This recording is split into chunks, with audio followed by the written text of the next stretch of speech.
Hotline. Welcome to the Harold Washington Post 1987 Hotline TV show. And here's that fantastic commander of ours. Boom. Good evening, everyone. I'd like to welcome everybody to our show, which is the Harold Washington Hotline. And today we have a distinguished, I like to say that with a capital D. Distinguished. Distinguished. Distinguished woman. And well known for the things that she do for not just for the veterans, but for the senior citizens as well. I'd like to introduce without all ado my sister Clara Hubbard. Commander, thank you very much. You're very welcome. Thank you. And we're here to talk about the things that she do. If she was, I wish she was in the service because she marching. I can't say this though, but she marching herself.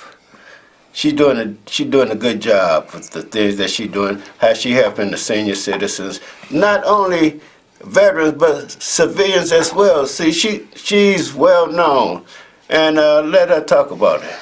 Well, good evening, everyone. As Commander said, and my brother here, I have been a part of these phenomenal gentlemen for over 3+ years now. I am the host of Senior Talk with Clara Hubbard, and we are a resource show for seniors, caregivers, veterans, and health professionals. We've taken on this charge for the last 7+ years. I am known as the granddaughter in the community, and it's my pleasure and honor to be of service to sometimes, as they call, the forgotten ones. So I take it with seriousness. This is my lifelong mission. And I believe if you're caring for someone beyond yourself, then you're doing your life's purpose. So it's my pleasure to keep serving. Welcome back to the show, Clara. And why is it that it seems like our seniors get tucked away in senior citizen complexes and even in nursing homes? Mm-hmm. And our loved ones seem to not only forget about them, but really don't want to be bothered with them.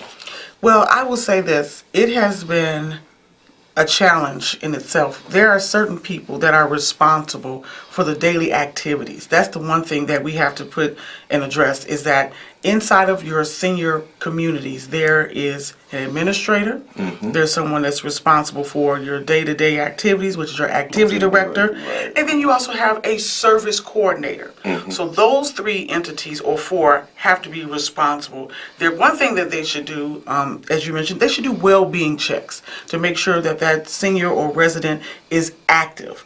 And what I try to do now is ask the community at large, especially the service coordinators, what are the things that are needed in your building to make your job a little more easier?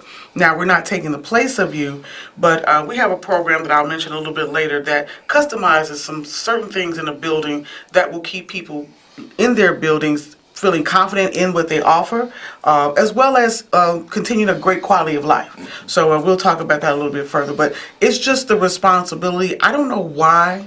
I just had the pleasure of having my grandmother. She passed away in '94, but she was 84 years old, young.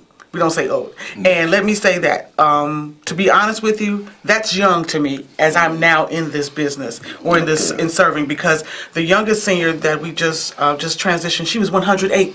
Yes, but she still came out and participated, you know, and that's because her family kept her encouraged. So we as a family unit must also be responsible, and we have to kick in and be responsible to make sure that they have the things that they need, and not just bring them to them, find out what they want, not just putting something out and assuming, oh, they'll come. Make sure it's what they need to keep them more active, because then they'll be more prone to participate. So, yes, speaking of the century mark, this past weekend I was invited to a birthday party where one of my commanders, Tony, well, his wife just turned 100. I saw that. Wow. I saw that. That was gorgeous. And look, she didn't miss a beat. Yes, yes. She didn't miss a beat. They, the DJ, when everybody wished her happy birthday, DJ said, well, I'm going back in time. So I'm going to start playing some music from your time until now. And he said, well, he's going to start off with a little Artie Shaw, So he talking about the 20s. And each record he came up and up. She sat up there and surprisingly danced through 3 different records. And she didn't miss a beat. Now everybody sitting up there looking, are you gonna take a breather? Right. You know? But you find something that's really active and stuff like that. And I had to applaud her. Well, that's awesome, and that's one of the things that I appreciate is that with my radio program, we do a lot of activities that keep people on a social level. Yes, you We do. go to movies and plays. We have a great time. I have a wonderful group called Seniors Tap the Hoofers, and these ladies, let me tell you, some of them are survivors of diseases or like breast cancer. That's one of their biggest performances that they do. But one lady, she was at the Senior Fest this year. She was 94. Line dancing and spent around everybody.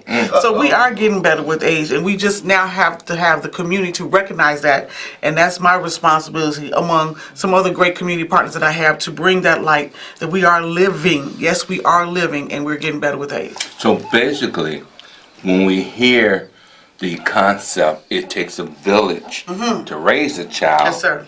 Then we need to switch that around and say it takes a village to sustain our senior citizens. That's correct. That's correct. And we all have a part in it. I just believe that we all have a mission. I don't know why I was given this one, but Because you blessed. Because I'm blessed. I'm going Yes, to tell sir. the truth. Yes, sir. Why we live on television. and it's just an honor because people, I really got into this industry working with another company and found out that when you go through the home health industry in some regards, you have an assessment. And this one lady in particular, her assessment was normally 30 minutes. You evaluate the needs of the family, that resident. But I was there for over 2 hours. I learned what a salad spinner was. I learned how to make her version of guacamole. She shared devotion. She got my email. And that's because she didn't want to be alone. Right. So what I'm encouraging is socialization. And that's what we're recognizing across the city now. We have a term called age friendly. So we're making our libraries and our grocery stores and businesses age friendly for the senior community. And I'm leading in a big charge for that. Okay, that's just like now that's coming up, Veterans Day. And my post, along with, I'm trying to get a few other posts in my district, to go to these senior citizens' homes, nursing homes and stuff, and visit the veterans up in there. Yes, yes. Because see, we go there every year, make it our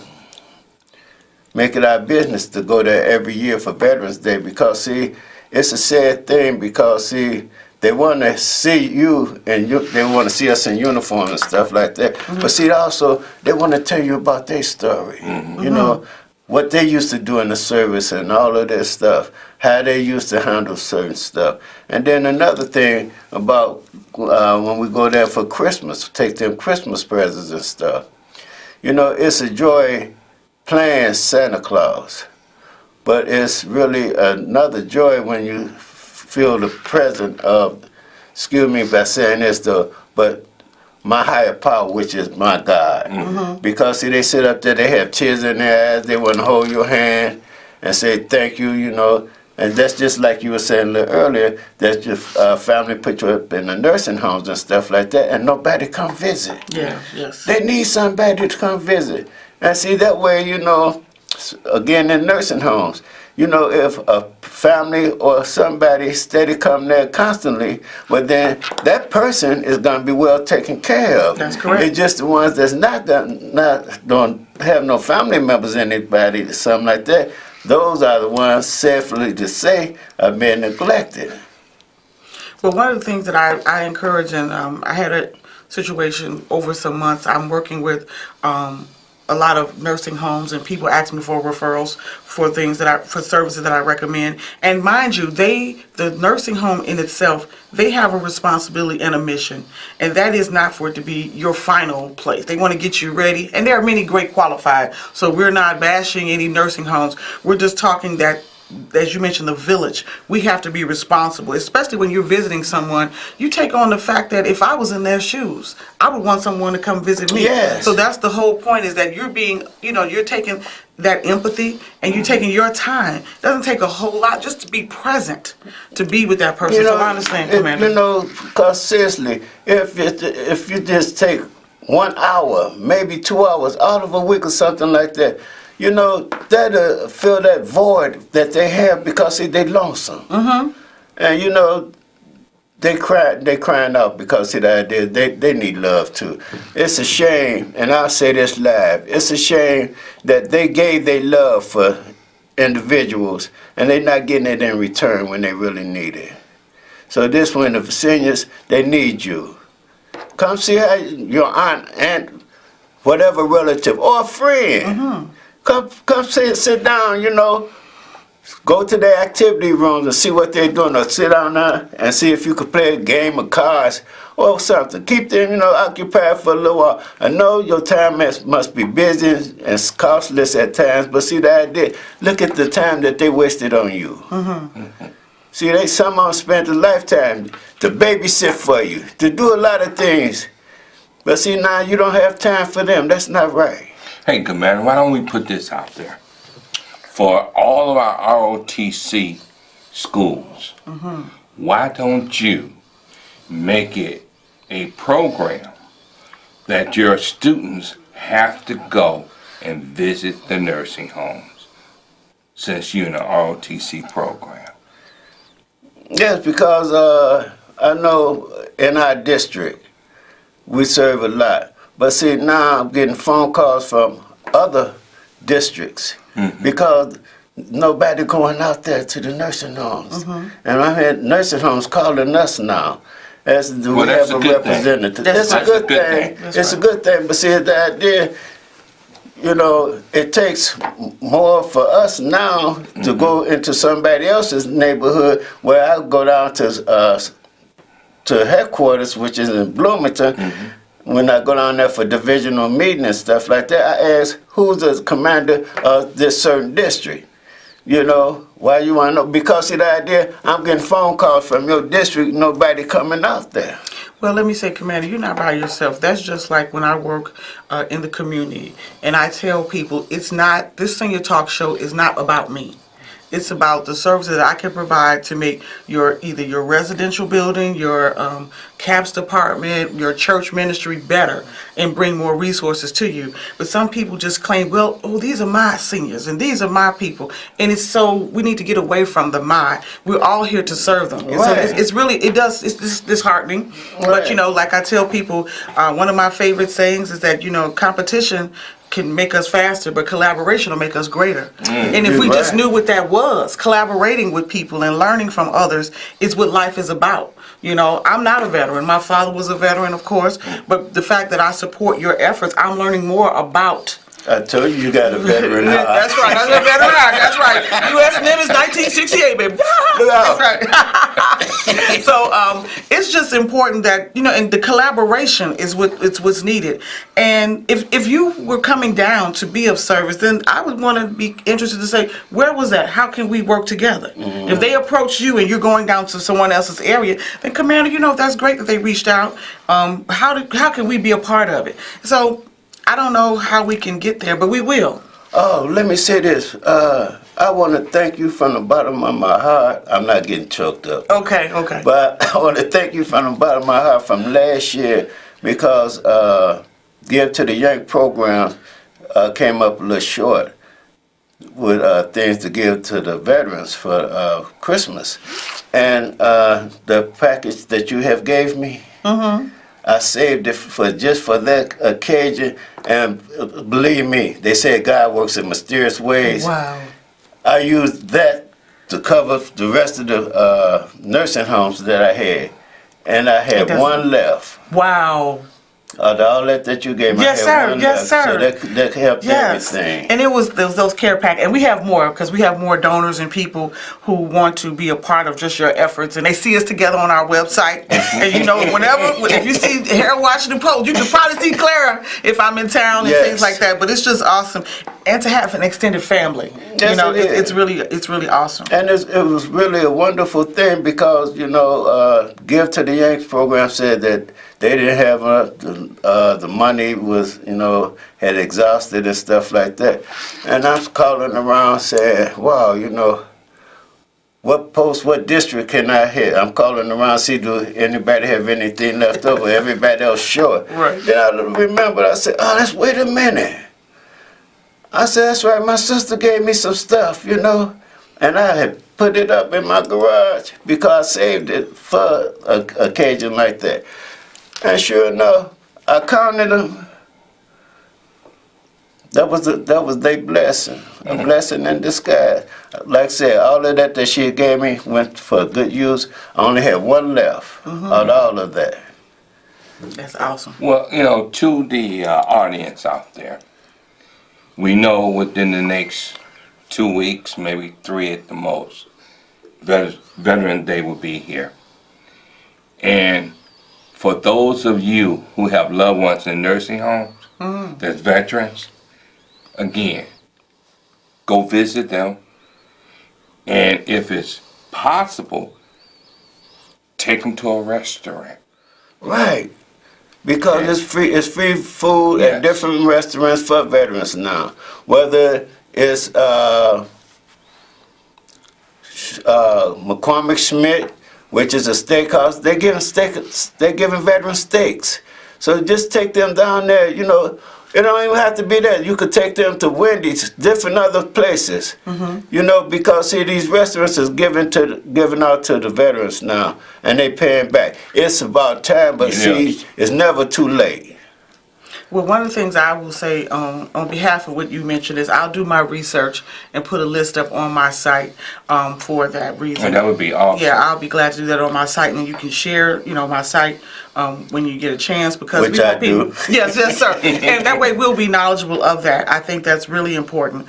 One of the things that I'm working on that you definitely will be a part of is that I have now called something. I don't do health fairs anymore. That's just me, Senior Talk. I don't do health fairs anymore. I do something which is called the Live and Learn series. Okay. So what that means is we may come to your post or we may come to your senior resident, church club, block club, wherever you gather, and we do a customized mini resource fair for you.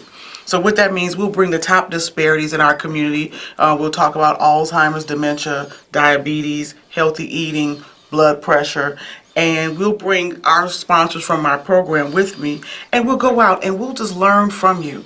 But we find out what your needs are so that we can customize what is available and how we can serve you. The presentations are absolutely free, and you just have to call our Senior Talk office to make that happen. The success is, especially during the inclement weather, we have an opportunity now to serve seniors in their residence. Okay. All they have to do is come out of the room or come out of their apartments and come down or go up to a beautiful, some of them have gorgeous community rooms, quite a few of them, so we need to get those rooms moving. That's where the activities take place, and it's been a light bulb. We've had some people who said, you know, I need to go to the hospital. I know my blood pressure was that high. So we had a nurse on staff, and these people come with me. So that's something that we're doing. It's called the Senior Talk Live and Learn series, brought to you by Senior Talk with Clara Hubbard. And it's 2 hours. That's all we need. We go Tuesdays, Wednesdays, and Thursdays, 11 to 1 or 12 to 2. And we customize things that will be a benefit to your community. And another thing that if you ever have time this year, when we start taking the veterans something for Christmas, you know, if you have time or something like that, I'd like to invite you to go with us. Absolutely, absolutely. It'll be my pleasure. And I will say that I sit on the advisory council for the state comptroller.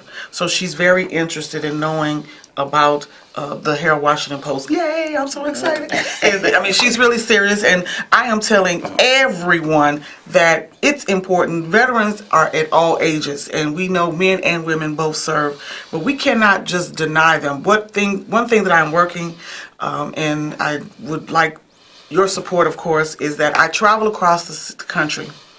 And I think I may have shared it with both of you, but in certain cities there's a designated parking spot. Oh yeah. Yes, you For brought that veterans. up. Yes. So we're working, and I really, if I can say his We name. don't have that in Illinois. We don't have that in No. Illinois. Well, LaShawn Ford said, Clara, let's write it. He asked me, let's write this. I think it's just an honor to ride up to the restaurants that offer the discounts. There should be a designated, especially the state of Illinois. Let's get clear. We should have a designated parking spot across many businesses, but I won't name the restaurant, but it's in several places in the state of Indiana. I'm just going to say that. Yes, I saw And that. you've seen it, Yeah. right? So Illinois, we can do it, and I'm working to write this in somehow. I don't know, but you're a good writer, so you're going to be helping me because you agreed this summer. That's right. So we're going to make that happen. But we're going to make that happen, and I think it's just an honor. That's my life's. That's my it's not my bucket list. It's just one of many things we must achieve. And that is a way of showing that you love. Yes. And that you care. You know, here's something special for you. You know, the gratitude is different from my attitude because see what we had was thinking that first we was wrong. So would you accept my apology? Okay, that's something naturally. And that, like so you got to start somewhere. Now, one of the things you can do is get in contact with the Secretary of State in Indiana and have them send you a copy of that statute.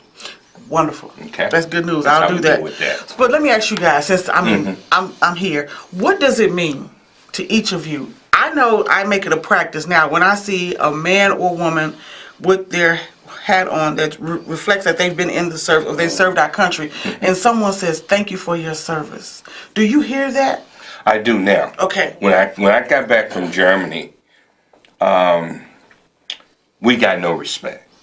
Just like a lot of my cousins who went to Vietnam, they came back from Nam, they got no respect.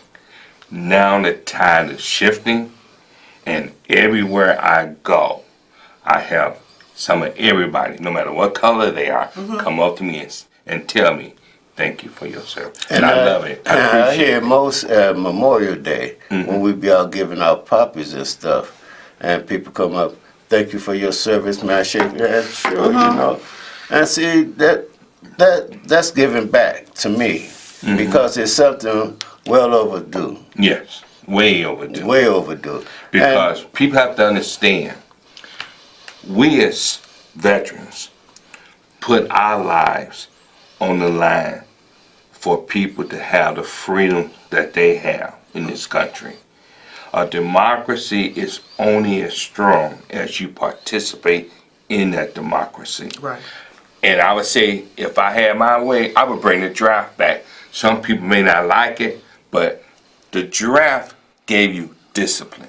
Okay? And not only that, took the people off the streets that Yes. wasn't doing nothing, showed them a trade. And then when they got out, they realized that it helped them. So now Yes. I'm able to get myself together, go back to school, go back to do whatever it is, and see, then I have something to being responsible for instead of being out there doing nothing. So if you're doing nothing, that means you're out there selling drugs or something. And this is not even, you know, you don't need this. No.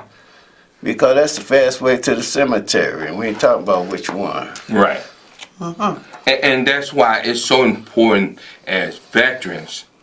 And believe me, before I went in, I had an older guy to tell me, "Young man, the best thing you can do with your life, go to the military, get the GI Bill, go to school." And everything he told me came true. And everything he told me that I can take, that I could participate in, I did. I got my property, I got my education, all through the military, the GI Bill. And it's still happening now. Yes. Yes. You know, it's still happening now. This is an ongoing situation. And this is a wonderful thing. That's why I wish the draft was back, because see, a lot of these young brothers, I'm not just talking about And the sisters. the sisters, but people of color. Yeah. You know, now this is a way for them to come up. I tell you, when you having fun, time flies. Did that say 1 hour? Clara, thanks for coming back to Oh, the my show. pleasure, And we my got pleasure. to have you back. My pleasure. Thank you, Commander. Shout out to our technical guy out there, him and his missus. Until next time. Peace.